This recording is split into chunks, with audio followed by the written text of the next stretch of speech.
Hello, I am Dr. T.K. Rajendran. I teach at University College, Thriuvananthapuram. Today I will be talking about affect theory. In the history of literary theory, there are several turns like the linguistic turn, the cultural turn, the spectral turn, and like. But still more recently, in the 1990s and in the first decade of the 20th century, a new turn was visible. This new direction in theory can be called the affective turn. The affective turn. Now, what is affect? Affect is a term in psychology. It refers to a precognitive, non-linguistic sensation experienced by the body.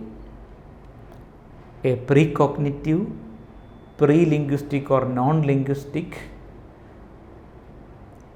bodily sensation, and it is almost like a stimulus response. We shut our eyes when something comes close to our eyes. This is a stimulus response, which means we are affected by that particular object,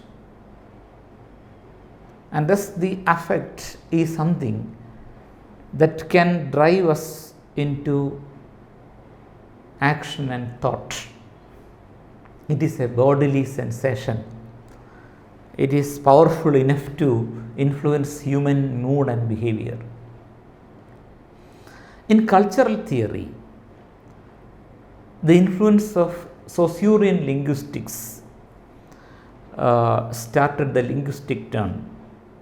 Theories like structuralism and post-structuralism were the manifestations of Saussurian linguistics or the linguistic turn in literary theory. It was dominated by discussions on the signifier. Its focus was on language as the organizing principle of reality.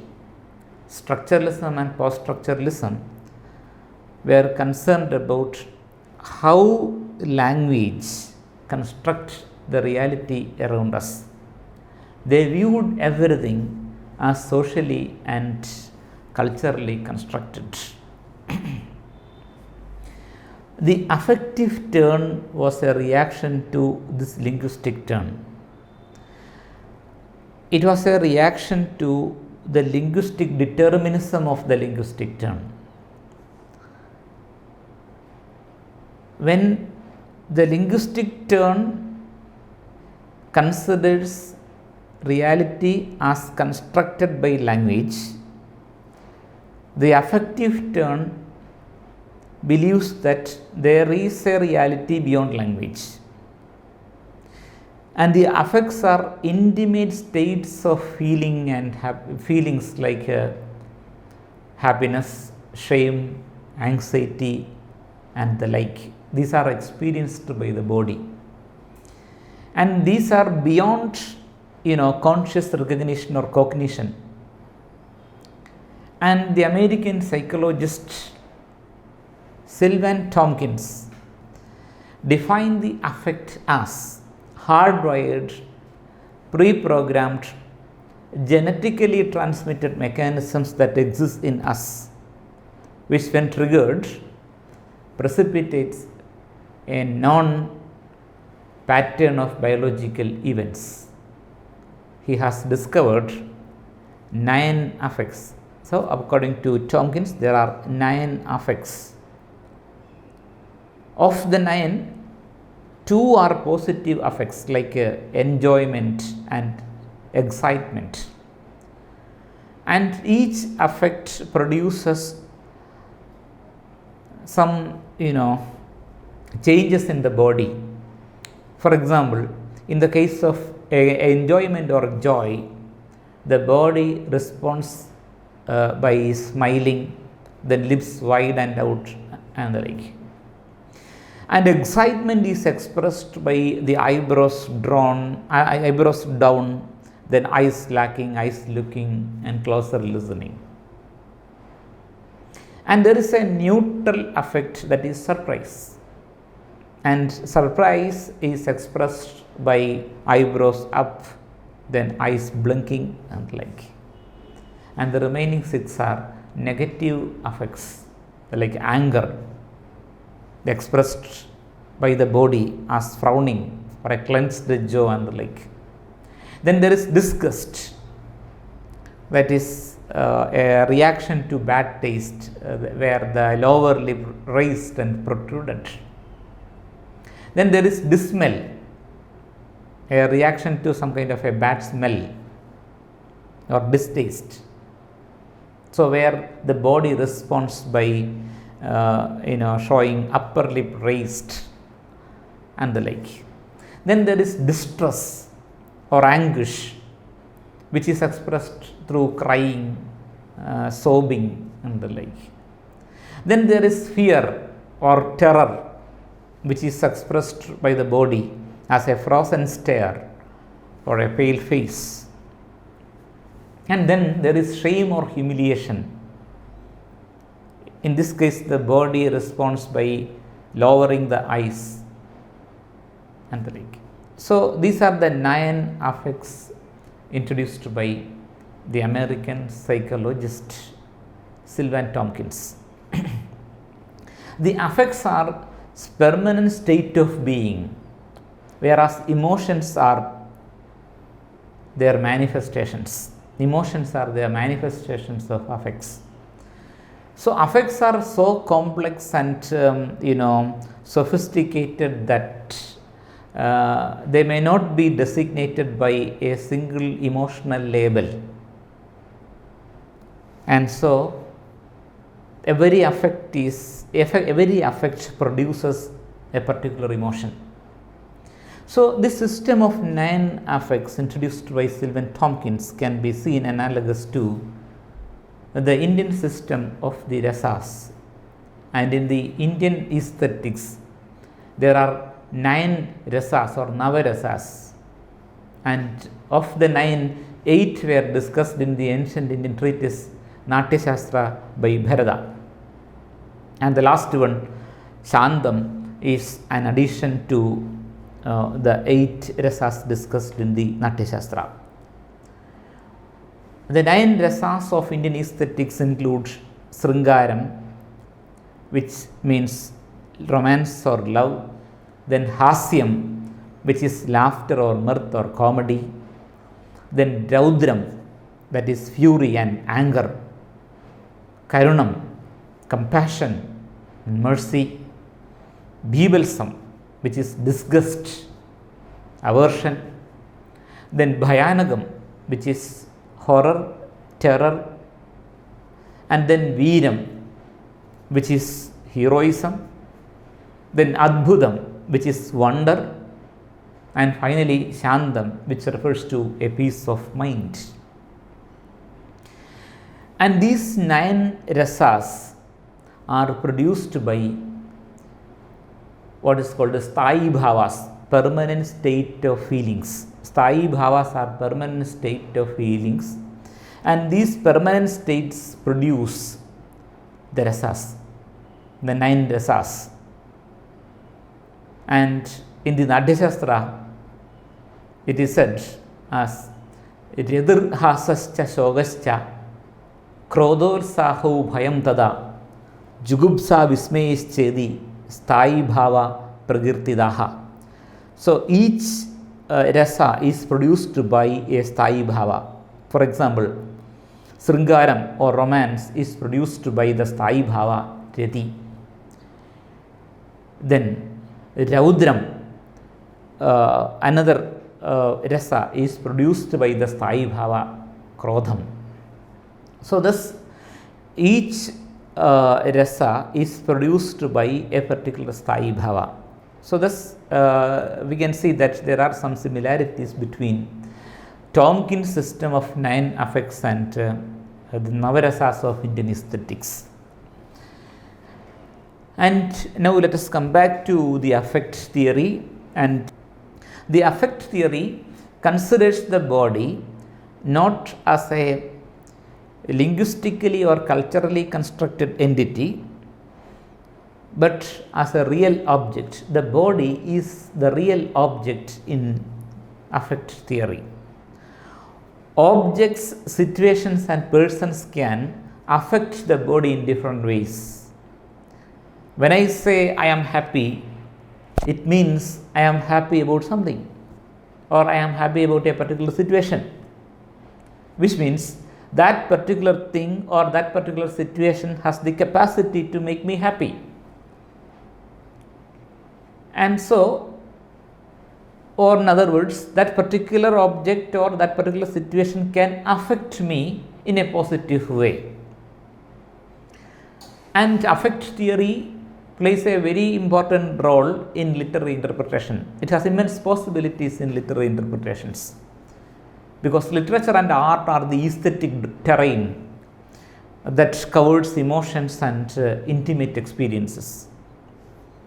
Affect theory's environmental focus is of special significance to literary interpretation. By environmental focus, I do not mean ecological focus alone. It may also include the political, the economic and the biological sphere of everyday experience. The tropes and the images used in literary works are with affective values. They are used to make affects in the characters as well as in the audience or readers.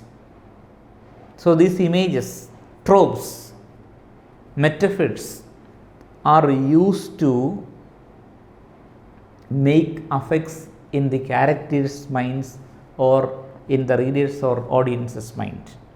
G.K. Pastor has offered a brilliant reading of Julius Caesar, Shakespeare's play Julius Caesar, from the perspective of the affect theory. That play, Julius Caesar, was based on a political decision and its aftermath. A political decision, an assassination and its tragic aftermath, disastrous aftermath. There are different occasions in the play in which the affect works. One such occasion is when the plebeians, the crowd of plebeians, gathered around the body of Caesar, and they were moved to civil rights by Mark Antony's speech. Mark Antony's brilliantly manipulative speech and the sight of the body of Caesar affected the crowd, and they turned into a murderous mob. And another occasion is when the same crowd, murderous mob, killed an innocent poet called Cinna. They are affected in such a way that they forgot everything. So that is what is special about affect. Affect is precognitive, pre-subjective and pre-linguistic. So it is a non-conscious entity where the conscious or the logical self is suspended. The crowd was in that kind of a state. They killed an innocent man and a poet called Cinna, because the man had the same name as one of the conspirators. Cinna was one among the conspirators, but this is a different Cinna. But he killed them simply because of the fact that he had the same name as one of the conspirators. And then another affectively significant moment in the play is when Brutus, contemplating on his decision to join the conspiracy, he said, I quote, "It is the bright day that brings forth the adder," unquote. Obviously, he is thinking about the dangers of Caesar being crowned Brutus is thinking about the dangers of Caesar being crowned. Here he used the metaphor of the adder to compare Caesar with. And adder, is a poisonous snake, a venomous snake in Europe, a viper found in Europe. This adder is an affect-laden metaphor which transforms Caesar from a human friend to an animal enemy. It has the capacity to make that kind of an effect on the person. So the adder metaphor transforms Caesar from a non-human friend to an animal enemy. So this suggests the lack of a proper reason on the part of Brutus to kill Caesar.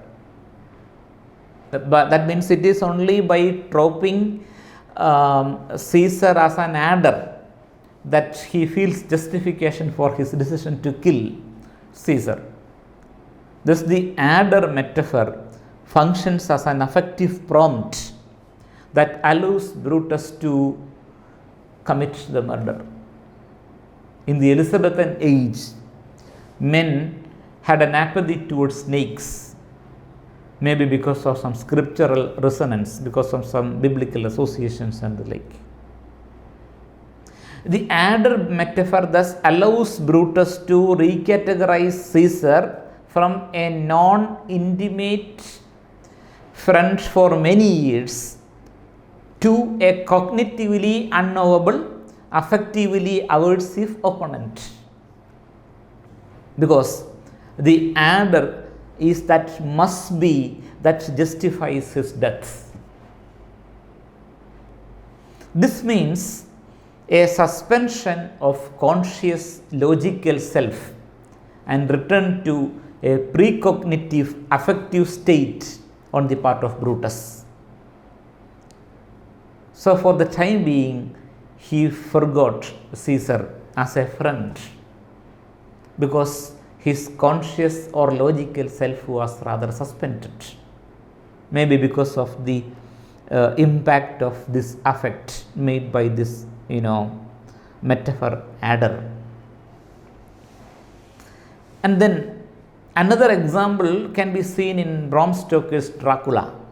So there is a scene in the novel where 3 vampire women visited Jonathan Harker at night during his stay in the castle.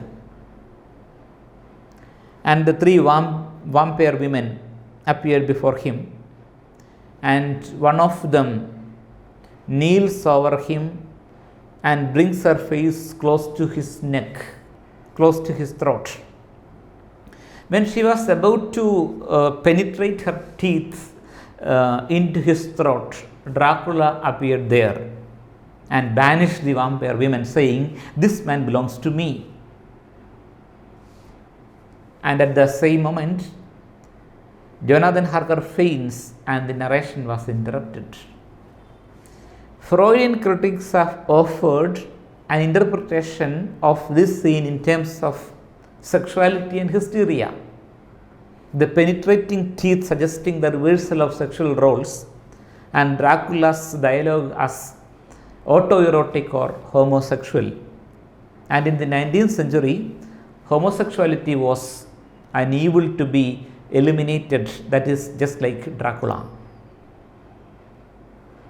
But from the perspective of the affect theory, the transition of affect, here we can see the transition of affects from body to body. The presence of the penetrating teeth of the vampire woman affected Jonathan Harker's body in such a way that it got feminized. It got passive and feminized, waiting to be penetrated. But the presence of Dracula and his words threatens his subjectivity and results in the fainting. That means fainting here is the suspension of the conscious or logical self. Thus we can see how bodies affect and are affected by other bodies in literature. Thus, anyway, the mutual interaction between the affect theory and literature has always been fruitful and productive.